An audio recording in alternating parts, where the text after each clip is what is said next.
사랑과 미움은 서로 반대되는 감정입니다. 각종 드라마나 소설의 소재로 흔히 사용되는 인간이 가진 보편적인 감정입니다. 이들의 공통점이 있습니다. 강력한 힘이 있다는 것이에요. 사랑하기에 포기하지 않는 강력한 에너지를 분출합니다. 미움도 마찬가지입니다. 미움도 강력한 에너지를 갖습니다. 평소에는 서로 다투고 원수처럼 지내지만 공동의 적을 만나면 서로 협력하는 강력한 접착제 역할을 하기도 합니다. 오늘 성경 말씀에서 평소에는 서로 원수처럼 미워하며 지내는 사이인데 예수 그리스도를 죽이기 위해서 한 패거리가 되어 계략을 꾸미는 사람들이 나옵니다. 13절에서 이들은 바리새인과 헤롯 당들입니다. 누가복음 12장 13절이죠. 바리새인과 헤롯 당들. 이들은 원래는 서로 함께 할 수 없는 원수 관계였습니다. 헤롯 땅 사람들은 로마 황제에 충성하고 로마 정부에 협력하는 친로마파들이에요. 친로마파. 그러나 바리새인들은 반로마파입니다. 율법을 강조하고 헤롯 땅을 매국노로 간주하며 증오하는 사람들이었습니다. 그러나 예수님을 체포하기 위해서 한 패거리가 됩니다. 이들은 예수님을 함정에 빠뜨리기 위해서 자신들을 위장해요.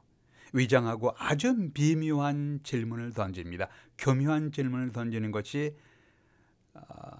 마가복음 12장 14절 15절에 나옵니다. 선생님이요, 우리가 아노니 당신은 참되시고 아무도 꺼리는 일이 없으시니 이는 사람을 외모로 보지 않고 오직 진리로서 하나님의 도를 가르침이시니이다. 가이사 로마 황제에게 세금을 바치는 것이 옳으니까 옳지 아니하니까 우리가 바치리까 말리까. 야, 예수님을 죽이려는 음모를 가지고 왔으면서도 예수님 앞에서 뭐라고 얘기하냐면, 선생님, 랍비님, 당신은 참되십니다. 자신을 위장하는 것입니다. 당신은 오직 진리로서 하나님의 도를 가르치시는 분이십니다. 철저하게 가면을 쓴 위선적인 종교 지도자들의 모습을 보십시오. 요즘에도 이단, 사이비 종교인들이 이렇게 진리로 자신을 위장합니다. 경건으로 자신을 위장합니다. 하나님의 말씀이라는 경건한 단어를, 성경의 단어를 이용합니다. 사용하면서 자신들을 위장하고 있는 모습을 보게 됩니다. 동일한 이야기를 기록한 누가복음 20장에서는 서기관들, 바리새인들과 대제사장들, 헤롯 당들이 정탐꾼을 보냅니다. 그리고 그들로 스스로 의인인 채하며, 여기 표현이 스스로 의인인 채하며 예수의 말을 책잡게 하니, 누가복음 20장 20절입니다. 하나님의 의로운 사람으로 자신들을 위장한 사이비 종교인들의 모습이 오늘날에도 나타나고 있으니 분별하십시오. 이런 상황에서 만일 주님이 이런 질문을 했을 때, 만일 주님이 가이사 황제에게 세금을 바치는 것이 옳다고 하면 자기 조국인 유대 백성들을 배신하는 매국노라고 예수님이 규탄받게 될 것이고, 또한 황제에게 세금을 바치지 말라고 말씀하면 로마 정부의 법을 거역하는 반역자로 고발받아서 그들이 체포할 속셈이었습니다. 그러니까 이러지도 못하고 저러지도 못하는 매우 간교한 계략이 숨겨져 있는 질문이었습니다. 이때 예수님의 대답은 현재에도 법률 계통에서 일하고 있는 사람들에게 자주 인용되고 있는 말씀을 하셨습니다. 2000년이 지난 지금에도 자주 주님의 말씀이 법률 계통의 사람들이 인용하고 있습니다. 그것이 17절이죠. 가이사의 것은 가이사에게, 하나님의 것은 하나님께 바치라. 가이사의 것은 가이사에게, 하나님의 것은 하나님께 바치라는 말씀을 하셨는데, 현대 크리스찬들에게, 우리에게 현재 어떤 의미가 있는가? 이것이 오늘 메시지의 초점입니다.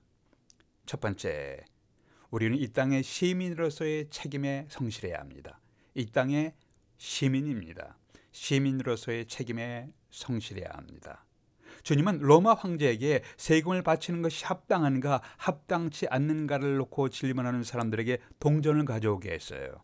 그 동전에 새겨진 형상이 누구냐고 묻자 그들은 가이사 형상입니다. 황제의 형상이라고 대답했습니다. 그 당시 화폐에는 로마 화폐에는 로마 황제의 형상이 새겨져 있었고 이렇게 기록됐습니다. 만민의 주 신성한 아구스토의 아들 디베랴 가이사라는 글도 새겨져 있었습니다. 그 돈에 새겨진 형상이 황제의 것, 가이사의 것이라고 대답하는 순간 예수님 단호하게 이렇게 말씀합니다. 가이사의 것은 가이사에게 바치라. 예수님은 오늘 이 말씀을 통해서 그리스도인들에게 있는 이중의 의미를 말씀하시는 것이에요. 이 땅 나라를 향한 우리의 의무가 있고 하나님 나라를 향한 우리의 의무가 있습니다. 신앙에는 국경이 없습니다. 동양인, 서양인에 대한 구분이 없이 동일한 신앙을 고백합니다. 예수님의 구원의 복음은 세상 모든 사람들을 위한 것이기에 국경을 초월합니다. 그래서 한국인들이 복음을 전하기 위해서 일본으로 가기도 하고 중국으로 가서 복음 선교사로 파송되기도 하고 온 세상으로 파송되는 것이에요. 그래서 한국인들에게 우리에게는 신앙에는 국경이 없습니다. 그러나 신앙인 사람에게는 자기가 섬기는 나라와 조국이 있습니다. 우리는 하나님 나라를 위해 살아가고 있지만 동시에 우리에게 삶의 터전을 제공하고 우리의 자손들이 살아가는 국가의 발전을 위해서 책임 있는 행동을 할 필요가 있습니다. 가이사의 것은 가이사에게라는 말씀은 우리가 소속된 이 세상 국가에 대한 시민으로서의 책임, 세금 납부의 책임이 있다고 말씀하는 것이에요. 로마서 13장 7절에서 모든 자에게 줄 것을 주되 공세를 받을 자에게는 공세로 바치고 국세를 받을 자에게는 국세를 바치고 두려워할 자를 두려워하며 존경할 자를 존경하라고 말씀했습니다. 성경은 우리가 나라에 대한 의무 중에 하나로 세금을 언급하고 있습니다. 미국 목회자들은 물론 세금을 다 냅니다. 그리고 나중에 은퇴한 후에 국민연금을 이제 받게 되는 것이죠. 세상의 모든 사람들이 세금 내는 거 안 좋아합니다. 미국 사람들도 세금을 잘 내죠. 하지만 세금 내는 거 좋아하지 않습니다. 미국에서 세금에 관한 이런 농담들이 전해지고 있습니다. 미국의 국기를 보면 색깔이 빨간색이 있고 하얀색이 있고 파란색 세 가지 색깔이 있습니다. 미국 사람들이 세금을 낼 때 그 얼굴이 세 가지 색깔로 변한다고 합니다. 먼저 세금 이야기를 시작하면 얼굴이 빨개진다고 합니다. 두 번째, 세금 고지서를 받으면 얼굴이 하얗게 질린다고 합니다. 그 다음에 막상 세금을 낼 때에는 얼굴이 파랗게 된다고 합니다. 세금 내기 좋아하는 사람 없습니다. 그러나 우리가 정당하게 어느 정도 세금을 낼 수 있는 것은 축복입니다. 저는 1980년대 중반에 미국 신학원에 유학을 와서 공부하는데 이제 돈이 부족하잖아요. 그래서 바깥에 나가서 일하고 싶은데 일할 수 있는 형편이 안 됐습니다. 일할 수 있는 비자가 아니기 때문입니다. 그때 미국 학생이나 혹은 이민 온 한인 학생들이 아르바이트하고 이곳저곳에서 정당하게 일하고 세금 내는 것이 굉장히 부러웠습니다. 로마서 13장 1절에서 각 사람은 위에 있는 권세들에게 굴복하라. 역사 속에서 이 말씀은 독재자들에 의해서 남용되어 온 성경 구절입니다. 그래서 어떤 사람들은 이 말씀을 피하려고 합니다. 일반적으로 사람들은 굴복이라든지 복종, 순종이라는 단어에 거부감을 가집니다. 오히려 반항, 저항, 권세자들에 대한 도전 이런 단어에 더 매력을 느껴요. 복종과 순종을 즐겨하지 아니하고 반항적이 된 것은 우리 심령 안에 있는 타락한 성품이 아직도 자리 잡고 있기 때문일지도 모르겠습니다. 성경은 어떤 경우에 합당한 저항, 합당한 도전을 인정합니다. 그리고 권력자들의 명령에 거부하는 것이 합당할 때가 있어요. 예를 들어 김일성 같은 독재자, 모택동 같은 독재자의 경우에 어떻게 합니까? 역사를 통해서 그리스도인들은 이러한 딜레마에 직면하게 되었습니다. 다음의 경우에 우리는 위에 있는 권력자들, 권세자들에게 복종하기를 거부할 수가 있습니다. 이것을 가리켜서 시민 불복종의 원리 Right of Civil Disobedience라고 부르기도 합니다. Right of Civil Disobedience, 시민 불복종의 원리. 우리 앞에 보이는 권력들에게 복종하는 것이 하나님의 뜻을 명백하게 위반할 경우에는 거절할 수가 있다는 것이에요. 구약성경 다니엘의 세 친구 사드락, 메삭, 아벳느고의 경우를 보십시오. 느부갓네살 왕은 자기가 세운 금신상에 엎드려 절할 것을, 경배할 것을 강요했습니다. 이거 우상숭배입니다.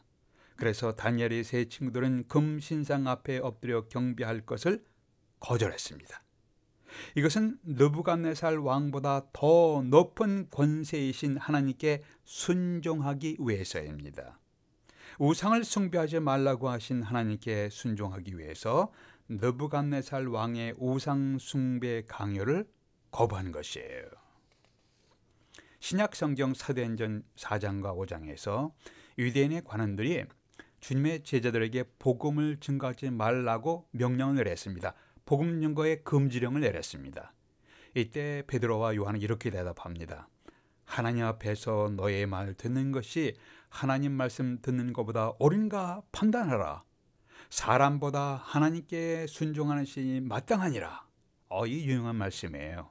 사람보다, 우린 사람을 존경할 사람은 존경해야 되지만 사람보다 하나님께 순종하는 것이 마땅하니라. 이렇게 시민 불복종의 원리를 사용할 때 저항이 체질화되지 않도록 주의해야 합니다. 저항을 위한 저항을 하는 사람으로 우리의 생애가 바뀔 수도 있습니다. 저항적이 되고 부정적이 되면 이 사회나 역사 속에 아무런 긍정적인 기여를 할 수가 없게 되기 때문입니다. 우리는 하나님이 허락하신 권세자들을 향하여 아니요 할 때도 있지만 우리의 크리스찬의 삶의 자세가 상실되지 않도록 주의해야 합니다. 우리 크리스찬들은 이 땅에서 성실한 시민, 근면한 시민, 좋은 시민이 되어야 합니다. 이것이 하나님 앞에서 합당한 모습이에요. 이 땅에서 주어진 책임과 의무를 성실하게 감당하는 것이 하나님의 사람으로서 합당한 삶의 모습입니다. 나는 어떤 시민인가요? 여러분 자신에게 물어보십시오. 가이사의 것은 가이사에게, 하나님 것은 하나님에게. 첫 번째는 이 땅 시민으로서의 책임을 성실하게 하라는 메시지가 있습니다. 두 번째는 우리가 하나님께 소속된 백성임을 기억하십시오. 하나님께 소속된 백성, 하나님 나라에 소속된 백성을 기억하십시오. 로마 황제의 형상에 새겨진 동상을 보이시면서 가이사의 것은 가이사에게 바치라고 하신 주님은 하나님의 것은 하나님께 바치라고 하신 것이에요. 가이사의 것은 가이사에게 바치라. 그런데 하나님의 것은 하나님께 바치라 라고 말씀하시는 거예요. 우리 인간에게는 하나님의 형상이 새겨져 있습니다. 여러분과 저에게 하나님의 형상, The image of God, 하나님의 형상이 새겨져 있습니다. 창세기 1장 27절에 보니까 하나님이 자기의 형상, 곧 자기의 하나님의 형상대로 사람을 지으시되 남자와 여자를 창조하셨다. 남자, 여자. 하나님의 형상을 갖고 있는 사람들이에요. 우리 인간이 하나님의 형상으로 지음받았다고 하는 것은 우리가 궁극적으로 하나님의 소속이라는 의미예요. 하나님의 형상이 우리에게 있습니다. 우리는 궁극적으로 하나님께 소속된 사람들입니다. 어떤 의미에서 우리들이 하나님의 형상으로 지음받았는가? 인간에게는 도덕적으로 옳고 그른 개념이 많이 희석되기도 했지만 어느 정도 그런 개념이 있습니다. 이러한 도덕적인 존재가 바로 하나님의 형상 중에 하나예요. 또 인간에게는 영원을, 이터니티를 사모하는 마음을 주셨습니다.